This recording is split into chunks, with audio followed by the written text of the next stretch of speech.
A university professor started off his class by picking out of his back pocket a £20 note. And in this lecture hall of about 200 people, he asked, how many of you would like this note? Naturally, all 200 hands went up. He said, interesting. He then said, before I let you have it, let me ask you this question. He took the note and folded it in half twice.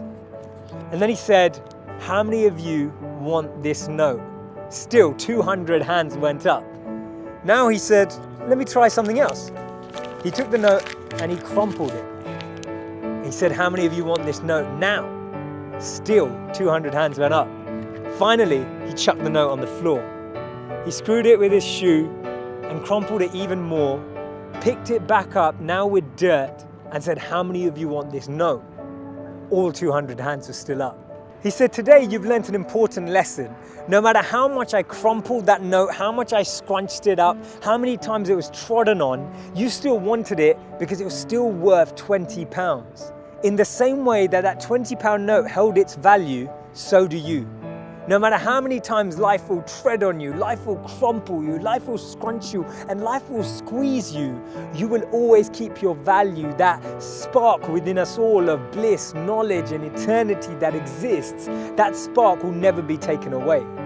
Our value is not created by the price of our clothes or our bank balance or the job title that we have. See, we should be building life and not just building our CVs. In the middle of 2009, he was the software engineer that no one wanted to hire. He had 12 years of experience at Yahoo, but he was rejected by Facebook and then rejected by Twitter. He'd been to a great university. He had a great CV.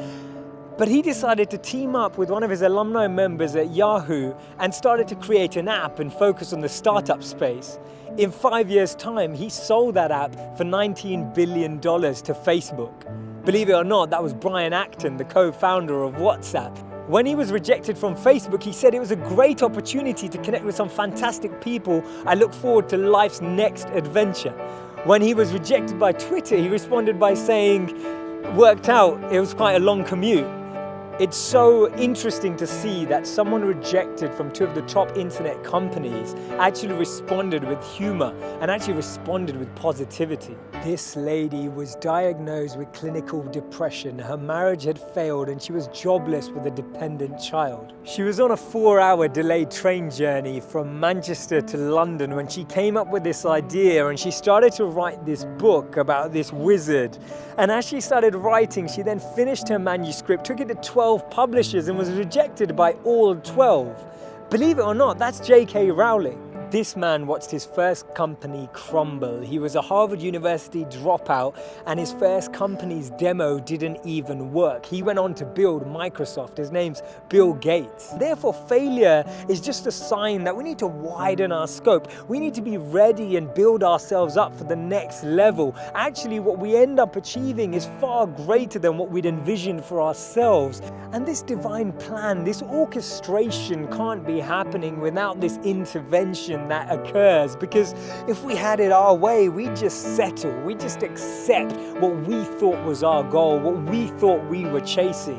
But actually, I've noticed that when you don't get that, later down the line, you look back and you reflect and realize that what you've gained is so much greater. Failures are only failures when we don't learn from them, because when we learn from them, they become lessons, and we actually extrapolate all of these teachings and actually get more insight into how we can improve the way we work and how we can actually drive with a different energy.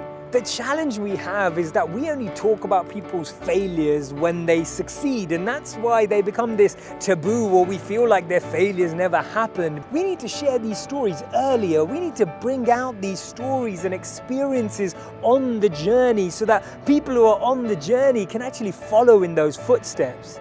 And that's why Steve Jobs said you can't connect the dots moving forward.